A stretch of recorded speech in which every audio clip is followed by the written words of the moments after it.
If there's one movie creating huge debate right now, it's Michael. The Michael Jackson biopic came in with massive expectations, huge hype, and a legendary subject. But what shocked many people was not the scale of the movie, it was the split reaction. Critics came in surprisingly harsh. Fans reacted almost the complete opposite. And that makes this review interesting.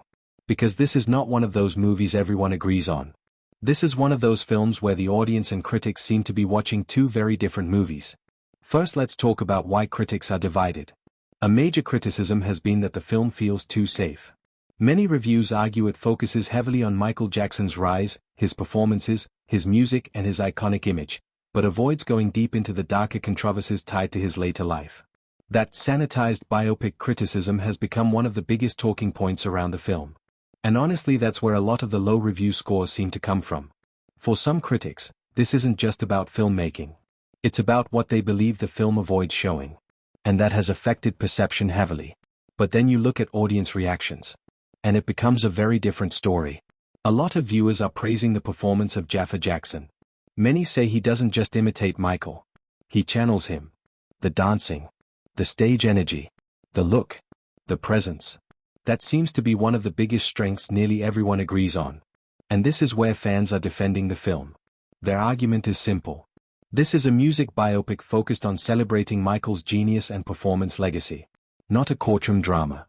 Not an investigative documentary. And depending on what you expect, that changes everything. If you go in expecting a brutally raw psychological biography, you may walk away disappointed. If you go in wanting a big cinematic tribute to one of music's biggest icons, you may love it. That expectation gap may explain the split. Now, from a filmmaking angle, the movie seems to be getting praise for spectacle. Concert recreations. Production design. Music sequences. Performance scenes. That part seems widely appreciated even by mixed reviews. And honestly, that matters in a film about Michael Jackson. Because if the musical moments failed, the whole movie would collapse. But they apparently don't. In fact, for many viewers, those sequences are the movie. And another thing adding to this whole debate is the box office. Despite low critic scores, the movie opened huge and broke biopic records, which only made the critic versus audience conversation even bigger. That alone says something. Badly received movies don't always open like that. Clearly, audience curiosity is massive. Now let's talk negatives. Some reviews say the pacing feels uneven. Some feel it moves through iconic moments too quickly. Some say it can feel like a greatest hits montage instead of a fully led biography. And I can understand why that criticism exists. Because many modern biopics struggle with this. They want epic scale.